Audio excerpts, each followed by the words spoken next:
샬롬, 사사기 12장 1절로 7절 말씀으로 3월 17일 좋은 아침 시작합니다. 에브라임 사람들이 모여 북쪽으로 가서 입다에게 이르되 네가 암몬 자손과 싸우러 건너갈 때에 어찌하여 우리를 불러 너와 함께 가게 하지 아니하였느냐?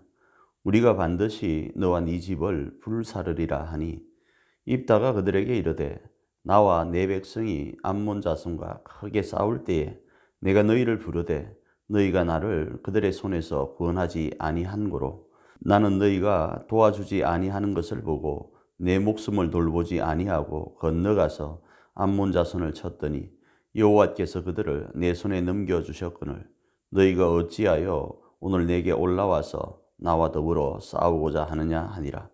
입다가 길르앗 사람을 다 모으고 에브라임과 싸웠으며 길르앗 사람들이 에브라임을 쳐서 무찔렀으니 이는 에브라임의 말이 너희 길르앗 사람은 본래 에브라임에서 도망한 자로서 에브라임과 므낫세 중에 있다 하였음이라.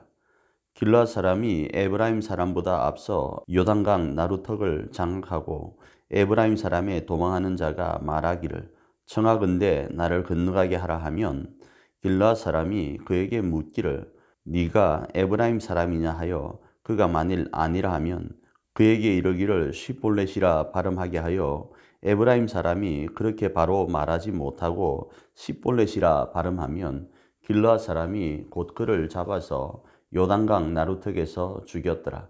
그때에 에브라임 사람의 죽은 자가 4만 2천 명이었더라. 입다가 이스라엘의 사사가 된 지 6년이라. 길르앗 사람 입다가 죽음에 길르앗에 있는 그의 성읍에 장사되었더라.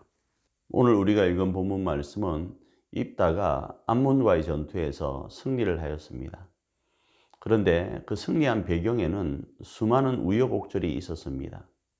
우리가 잘 아는 것처럼 자신의 무남 동료를 하나님 앞에 번제로 바치는 사건도 있었고 또 자신이 태어난 고향으로부터 버림을 받았던 아픔도 있었습니다. 바로 이런 아픔 가운데 있는 입다가 암몬이라는 대적과 싸우게 되었는데 이 암몬은 요단 동편에 거주하는 족속이었습니다. 그런데 이들이 요단강을 건너서 유다와 에브라임과 여타한 지역들을 공격하고 돌아오곤 했었죠. 이런 일련의 사건 가운데 입다는 이스라엘의 사사로 세움을 받고 이 암몬과의 전투에서 승리했던 겁니다. 그런데 오늘 본문에서 갑자기 에브라임이 입다에게 시비를 거는데 암몬과의 전투에서 자신들을 배제시켰다고 입다를 위시하여 모든 이들을 죽여버리겠다고 협박을 하는 겁니다. 그러면서 이 입다와 길르앗 족속들을 향하여 입에 담지 못할 말을 하는데 이 길르앗과 입다라는 족속은 이스라엘 백성들로부터 도망한 자라는 겁니다.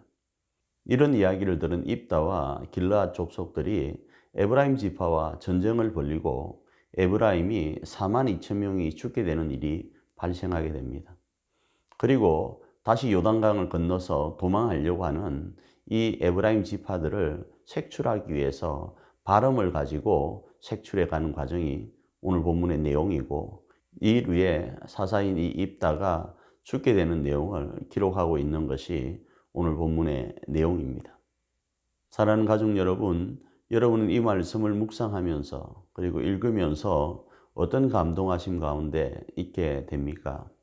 저는 이 말씀을 읽고 묵상하면서 에브라임 지파 사람들이 지난번에 기드온에게도 이런 시비를 걸었었죠. 그런데 기드온은 포도의 비유를 가지고 이들의 분노를 잠재웠습니다.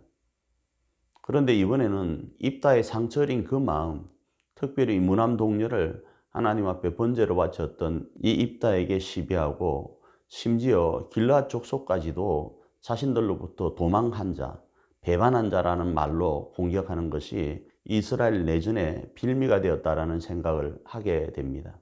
그래서 오늘 제게도 이런 에브라임과 같은 모습이 없는지를 돌아보게 되고 이런 욕심스러운 모습이 나의 모습이자 사람들의 모습인 것을 바라보게 됩니다.